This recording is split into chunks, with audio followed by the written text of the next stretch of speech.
बैलों की कथा। तो पिछले वीडियो में हमने जो पढ़ा था उससे आगे पढ़ना शुरू करते हैं, उससे आगे देखते हैं।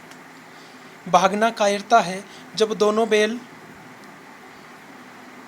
गया के घर से भाग कर आ जाते हैं और काफ़ी दूर निकल आते हैं, और जब एक खेत में चरते हैं और चरने के बाद में जब वो वहाँ पर खड़े हुए थे उस समय वो देखते हैं कि एक सांड है वो उनकी तरफ आता है, और उन्हें ऐसा लगा कि जैसे वह उनके पास आएगा और उन्हें मारेगा। तब वो दोनों मित्र आपस में चर्चा कर रहे थे कि इससे बचने का तो एक ही उपाय है कि हम यहाँ से भाग जाएं, हम यहाँ से भाग चलें। तो भागना कायरता है कि भागना तो कायरता है, तो फिर यहीं मरो, तो फिर यहीं मरो, इसे लड़ो और मरो, बंदा तो 9-2-11 होता है, मैं तो यहाँ से भागे जाता हूँ। और जो दौड़े, और अगर जो पीछे दौड़े तो फिर कोई उपाय सोचो जल्द, तो फिर कोई उपाय सोचो, कोई तरीका सोचो कि इससे किस प्रकार बचा जाए। उपाय यही है कि उस पर दोनों जने एक साथ चोट करें, उपाय यही है कि दोनों उस पर एक साथ आक्रमण करें। मैं आगे से रगे देता हूँ, मैं आगे से उसको हमला करता हूँ उस पर, तुम पीछे से रगे दो, तुम पीछे से उस पर चोट करो, हमला करो। दोहरी मार पड़ेगी, दोनों तरफ से मार पड़ेगी तो भाग जाएगा।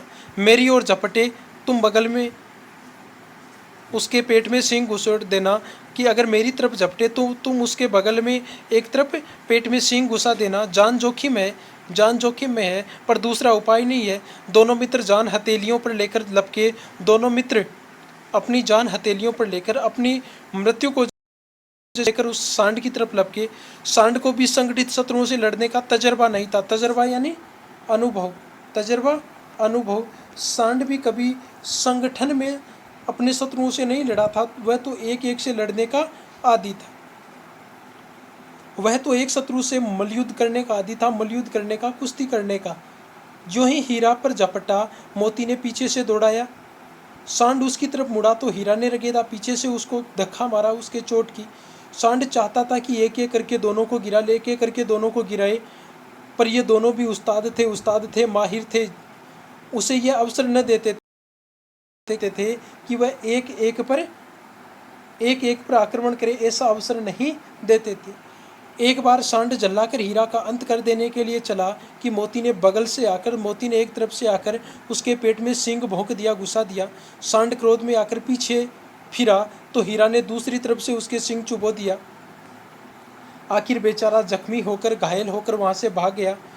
मित्रों ने दूर तक उसका पीछा किया, यहाँ तक कि सांड बेदम होकर गिर पड़ा। यहाँ तक कि सांड है वो थक हार कर गिर पड़ा, बेदम हो गया। तब दोनों मित्रों ने उसे छोड़ दिया। दोनों मित्र विजय के नशे में झूमते चले जा। मोती ने अपनी सांकेतिक भाषा में अपने दोस्त हीरा से कहा, मेरा जी तो चाहता था कि बच्चा को मार ही डालूं, इस सांड को मार ही दूं। हीरा ने तिरस्कार किया। हीरा ने उसकी बात को नकारा कि नहीं, गिरे हुए बैरी पर सिंग नहीं चलाना चाहिए, गिरे हुए शत्रु पर आक्रमण नहीं करना चाहिए, यह सब ढोंग है। मोती कहता है कि यह सब दिखावा है, कुछ नहीं है, झूठ है ये। बेरी को ऐसा, शत्रु को ऐसा मारना चाहिए कि फिर वह कभी उठे ही नहीं। हीरा कहता है, अब घर कैसे पहुंचेंगे यह सोचो, पहले कुछ खा तो ले, इसके बारे में सोचो। सामने मटर का खेत था ही, मोती उसमें घुस गया। हीरा मना करता रहा पर मोती ने एक नहीं सुनी। अभी 2-4 ग्रास खाए थे, अभी 2-4 बार मुंह मारा ही था कि 2 आदमी लाठियां लिए दौड़ पड़े। 2 आदमी लाठियां लेते हुए उनकी तरफ दौड़ते हुए आए और दोनों मित्रों को घेर लिया और दोनों मित्रों को उन्होंने पकड़ लिया। हीरा तो मेड़ पर था, निकल गया। हीरा तो दीवार पर था, निकल गया।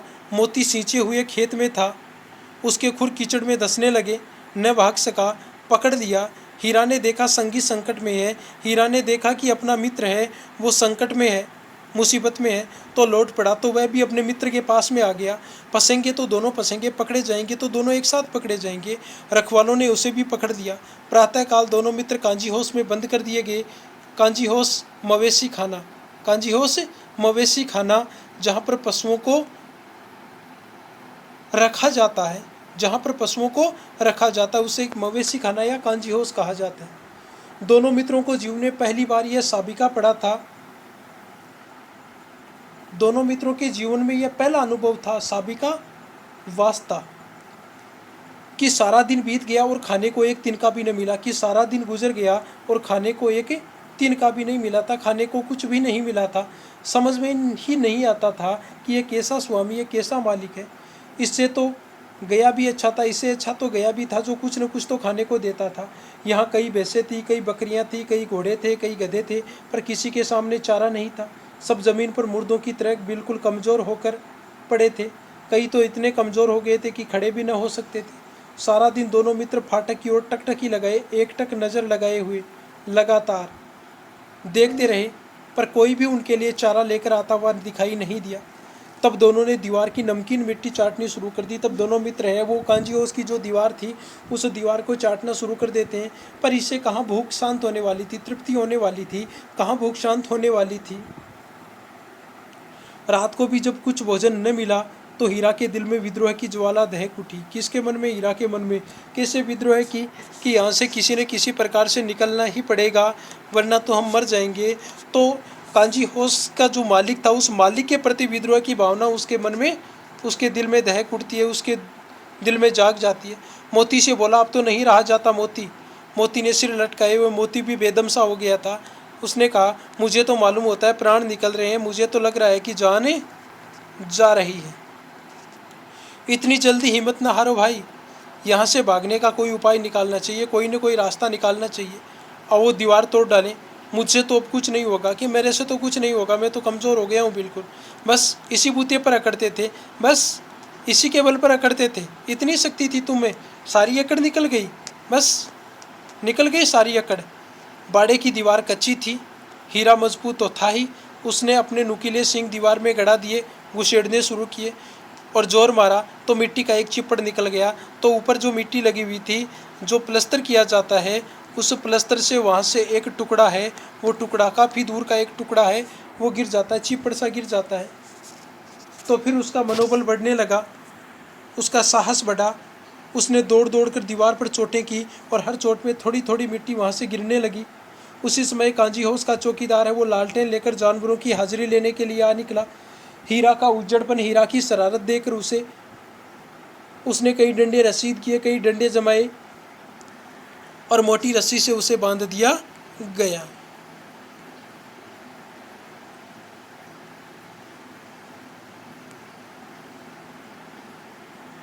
और मोटी रस्सी से दोनों को बांध दिया। मोती ने पड़े पड़े कहा, आखिर मार खाई क्या मिला? आखिर तुमने यहाँ पर मार खाई, और मार खाकर तुम्हें क्या मिला? अपने बूते भर जोर तो मार लिया, आप में जो जितनी शक्ति थी ना, उतनी शक्ति आपने लगा ली, उतना जोर आपने मार दिया। ऐसा जोर मारना किस काम का कि और बंधन में पड़ गए? ऐसा जोर किस काम का कि बंधन में तो थे ही, ऊपर से दूसरे बंधन में और पड़ गए। जोर तो मारता ही जाऊंगा, चाहे कितने ही बंधन पड़ते जाएं। जान से हाथ धोना पड़ेगा कि मारे जाओगे, कुछ परवाह नहीं, कोई चिंता नहीं है। यूँ भी तो मरना ही है, यहाँ रहेंगे तो भी मरना ही है। सोचो दीवार खुद जाती तो कितनी जानें बच जाती।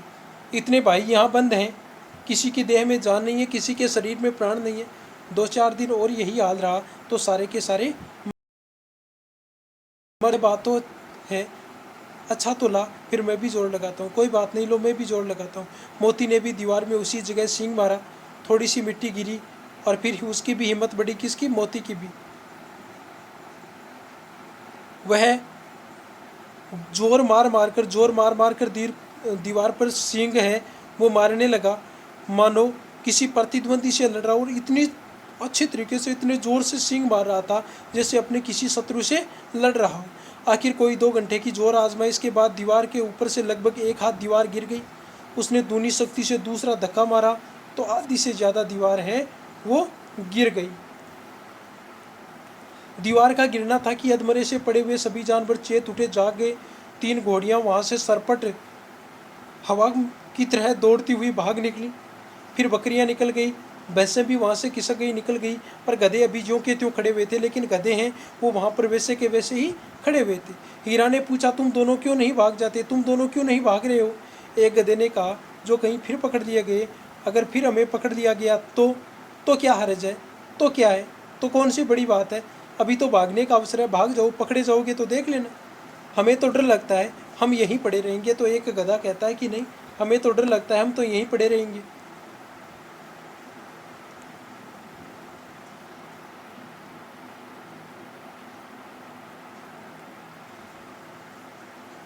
आधी रात से ऊपर जा चुकी थी। दोनों गधे अभी तक खड़े सोच रहे थे कि भागे या न भागे, और मोती अपने मित्र की रस्सी तोड़ने में लगा हुआ था। जब वह हार गया तो हीरा ने कहा, तुम जाओ, मुझे यहाँ पड़ा रहने दो, कि तुम जाओ, मुझे यहीं रहने दो, शायद कहीं भेंट हो जाए, फिर कहीं मुलाकात हो जाए। मोती ने आंखों में आंसू लाकर कहा, तुम मुझे इतना स्वार्थी समझते हो कि मैं अपने स्वार्थ के लिए तुम्हें छोड़कर चला जाऊँ?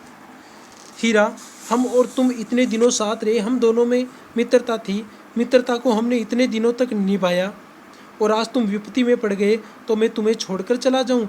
आज तुम मुसीबत में हो तो मैं तुम्हें छोड़कर चला जाऊं? ऐसा कैसे हो सकता है? ऐसा कभी नहीं हो सकता।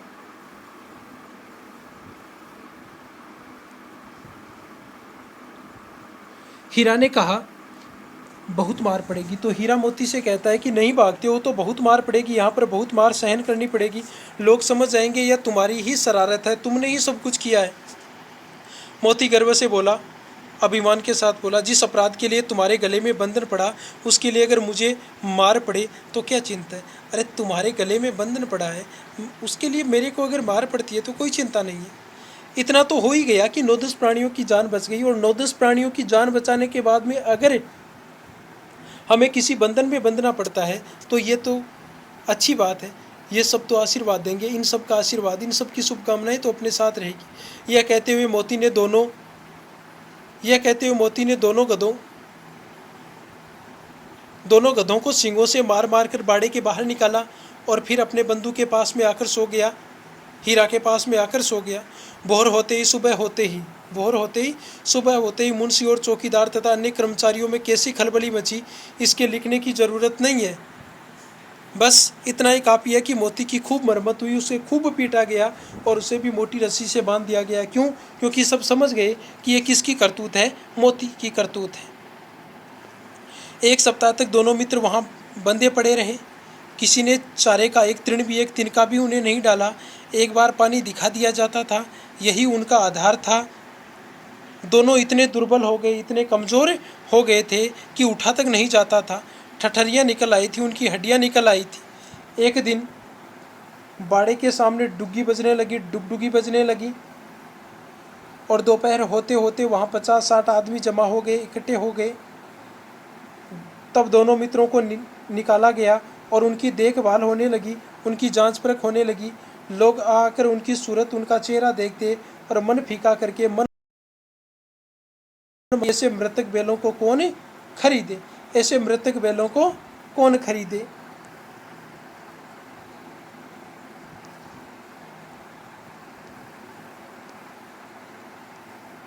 सहसा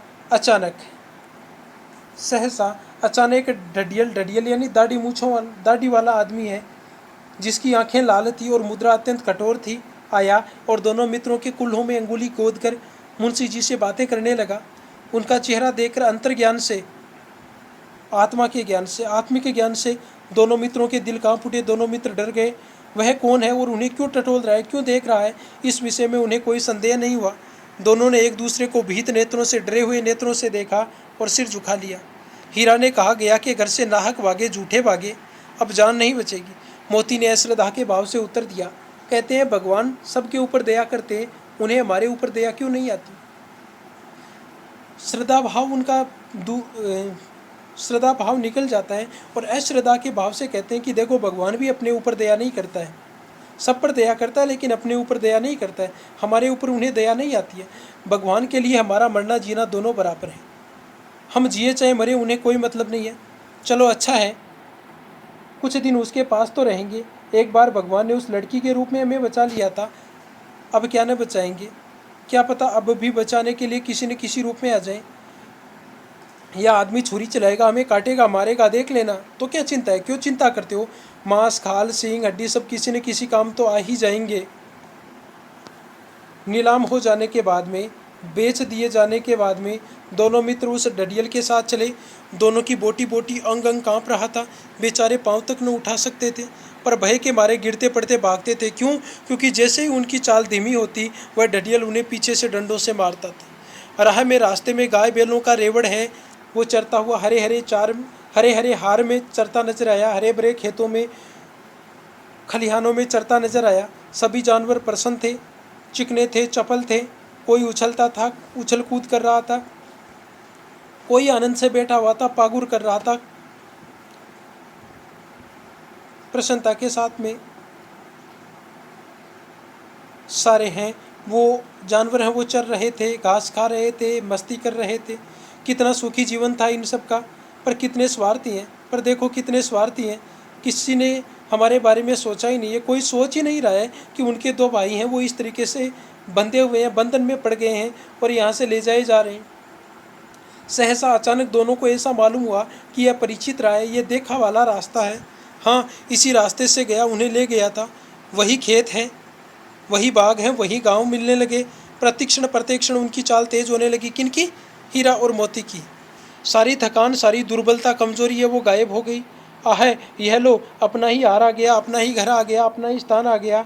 इसी कुएं पर हम पुर चलाने आया करते थे, इसी कुएं पर हम पुर चलाते थे, इसी कुएं पर हम पानी निकालने के लिए आया करते थे।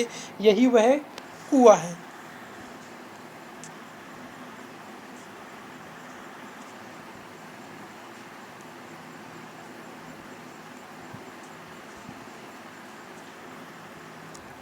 मोती ने कहा हमारा घर नगीच आ गया है। तो मोती कहता है कि हमारा घर है वो नगीच आ गया है, यानी पास में ही आ गया है, हमारा घर नज़दीक ही आ गया है। हीरा बोला भगवान की दया है, मैं तो अब घर भागता हूँ। तो हीरा कहता है कि ये तो भगवान की दया है, ये तो भगवान की दया है, मैं तो अब यहाँ से घर भागता हूँ, मैं तो घर भाग जाता हूँ यहाँ से।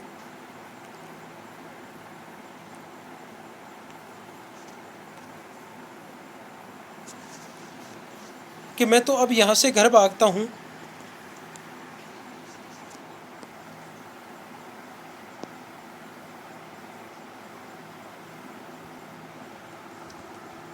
यह जाने देगा? क्या यह यहाँ से जाने देगा? इसे मैं मार गिराता हूँ। कौन कहता है? हीरा कहता है नहीं नहीं नहीं, दौड़कर स्थान पर चलो। नहीं, मारना नहीं है, दौड़कर अपने स्थान पर चलो, वहाँ से हम आगे न जाएंगे।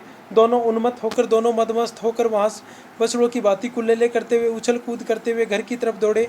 हमारा थान है, हमारा स्थान है। डडियल, दोनों बैल जाकर अपने थान पर खड़े हो गए। डडियल भी उनके पीछे पीछे दौड़ा चला आता था। झूरी द्वार पर बैठा धूप खा रहा था, धूप सेक रहा था। बैलों को देखकर दौड़ा और उन्हें बारी बारी से गले लगाने लगा, प्रसन्नता से उन्हें गले लगाने लगा। मित्रों की आंखों से आनंद के आंसू बहने लगे। किनके? हीरा और मोती के। झूरी, एक झूरी का हाथ चाट रहा था, उनके प्रति अपना स्नेह प्रकट कर रहा था। डडियल ने जाकर बैलों को पकड़ लिया, डडियल ने जाकर बैलों को पकड़ लिया, उन बैलों की रस्सी पकड़ ली।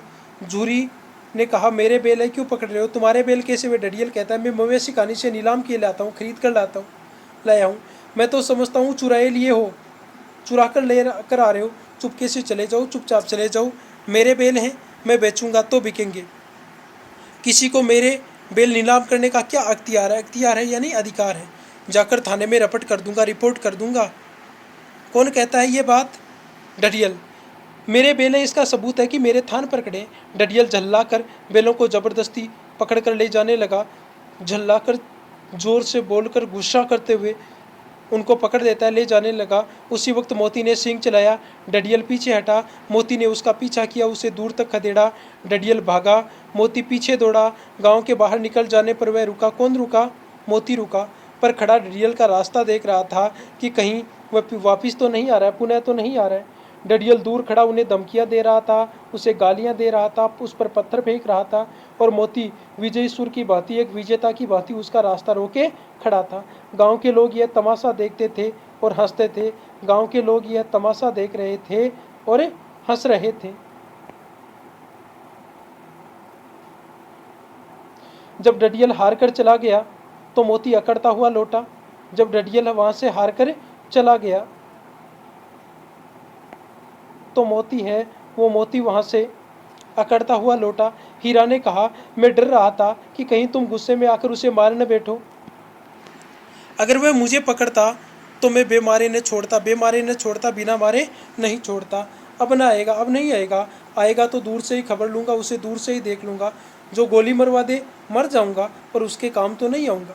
हमारी जान को कोई जान ही नहीं समझता, कि हमें तो कोई कुछ समझता ही नहीं है, इसलिए कि हम इतने सीधे हैं, इसलिए कि हमारा स्वभाव वो सीधा साधा है, इसलिए कोई हमें कुछ समझता ही नहीं है। जब जरा देर में नांदों में खल्ली भूसा चोकर और दाना पानी भर दिया गया और दोनों मित्र बड़े आनंद के साथ में बड़े आराम से खाने लगे।